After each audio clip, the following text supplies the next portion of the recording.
So our first rule is that we don't want to be causing any pain or any damage. Now we're going to use the neck as an example, but we've got all of our stretching protocols that we'll look through later. But just using the upper traps here on the right hand side for me, when I'm stretching these, I'm anchoring it down and I'm leaning away from it. So I'm going to be feeling the stretch just here. So we need to know where we're meant to be feeling this stretch. I could be feeling a pain on this left hand side just there. Now if I think I'm doing a stretch for the neck, I might assume that that's normal. If we know that we're stretching this side, if we're feeling anything on this side, you could be pinching a joint, irritating a nerve, and you should probably be backing off, okay? If I'm getting pins and needles down either arm, that's probably not a good thing. I might be taking the stretch too far, or it might not be the right stretch for me. It could even be that it's the right stretch and the wrong time.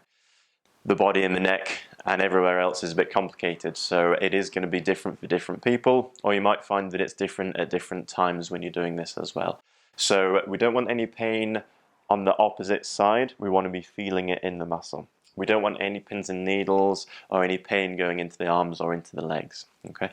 And it wants to be a comfortable stretch. It could be that if the muscle's really tight and you are stretching it, if it's too painful, the muscle might just react and go into a bit of a spasm. It's going to shorten, and that's the opposite of what we want as well.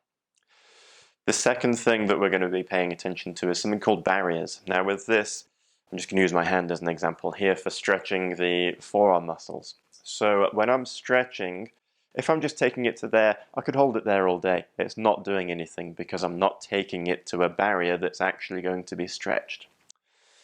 If I take it to about there, now I always go with my eyebrows, okay? When I get to this barrier, it gets to the point where, yeah, I can feel the stretch just there. Now, I want to be holding it in that position, keeping the same pressure on for about 20, 40 seconds, or until I get to the point where, yeah, my facial expression has calmed down. It's gone from a point of fear, almost, because I can feel the stretch, and then it just relaxes.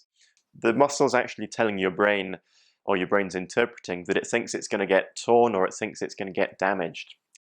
Once it's got used to the idea that it can stretch safely at that level just there, everything calms down.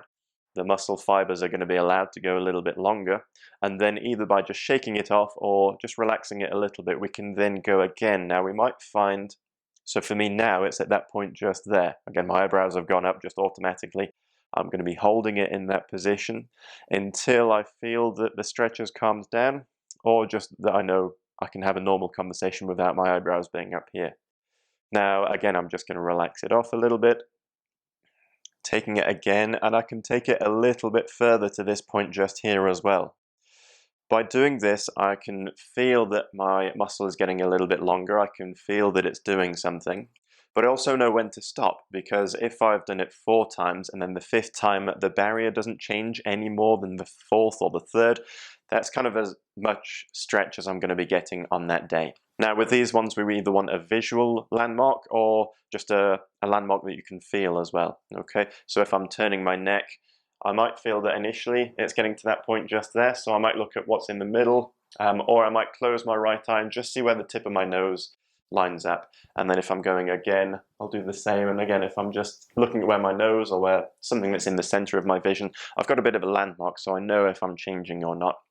And if we're using some tactile feedback as well, we might just want to be seeing how far we can reach. And that's as simple as lining your fingertips up to something and remembering where that point was. And then when you go again, you can see if you've got a little bit further.